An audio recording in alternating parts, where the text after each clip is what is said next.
This is a Local 5 News Update. Welcome to your Local 5 Saturday News Bite. I'm Larissa Leone bringing you today's top stories. But first, we'll start with today's weather.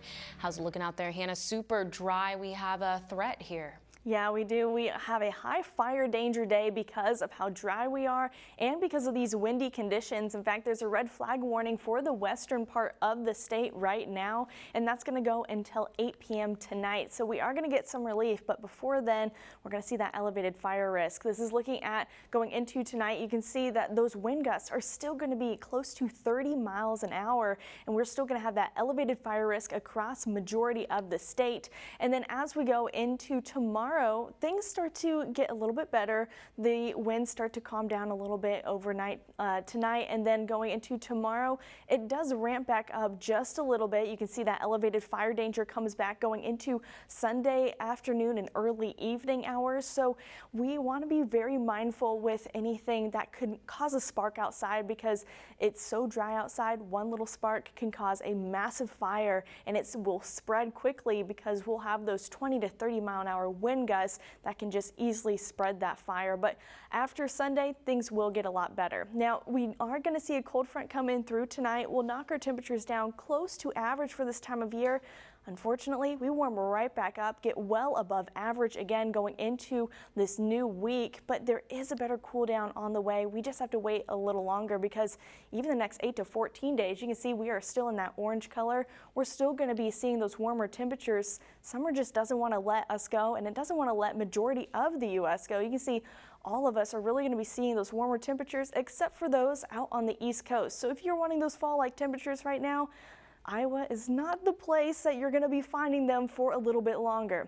However, tonight you could be able to see those northern lights. They're going to be out on the horizon. You can see that the state of Iowa is in that green shade, which means you have the potential to see them tonight. If you want them to be overhead, you'll have to go much further north, closer to Canada, but you could see the northern lights tonight, and as we look at the visibility for tonight, it looks pretty good. We are going to have some passing clouds though as we go on throughout the night, so there may be an hour or two where clouds will be in your way, but for the most part, expect some pretty clear skies. Tonight it will get a little less windy, 55 degrees for your low, so overall it's going to be a pretty nice night to be out to see the northern lights. Then tomorrow, 72 degrees, will be breezy in the morning, and then things will calm down as we get into the evening. And then as we go into the next 7 days, you see we warm right back up. Lots of sun, not a lot of clouds, but however, going into that following week, we cool right back down and things look like they'll get close to normal.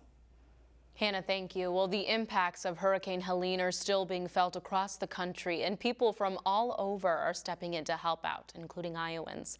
The Gettys are an eastern Iowan family who owned a food truck business on the east side. Today, they are making the trip to Asheville, North Carolina to serve free meals to those in need, and responding to this kind of tragedy is something they are no stranger to.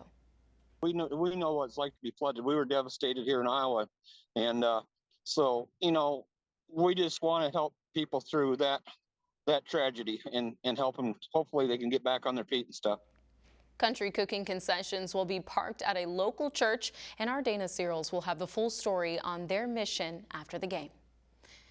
Turning to sports, as seen on Friday Night Blitz last night, Johnston beat the three-time defending state champions Southeast Polk Rams 34-0. It was quite the impressive performance by the Dragons as they hand Southeast Polk their largest loss since 2016. And if you missed Friday Night Blitz, you can watch the full show on WeAreIowa.com for a full recap of Week 6 in Iowa high school football. Ivy Hall has spent the past day transforming into a regulation indoor soccer arena. It's just 1 hour. The Iowa Demon Hawks will host the grand finale of the World Exhibition Games between Brazil's national mini football team and Team USA. The event starts at 7 p.m. and tickets for the match are available on the Iowa Events Center website.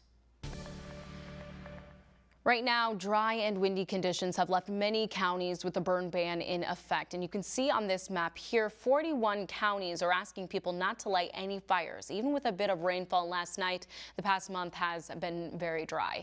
We've already received notice of fires in the metro and have crews in the field working to figure out more details there. definitely something you want to take seriously. Yes. You know, I spoke to a farmer earlier this week, and they were telling me that just as simple as a rock hitting the tractor can start a fire. Yes, so it's very easy to create a spark, which will turn into a big fire with these conditions. yeah, take it seriously, guys, and be safe out there and enjoy. We will see you tonight after the game.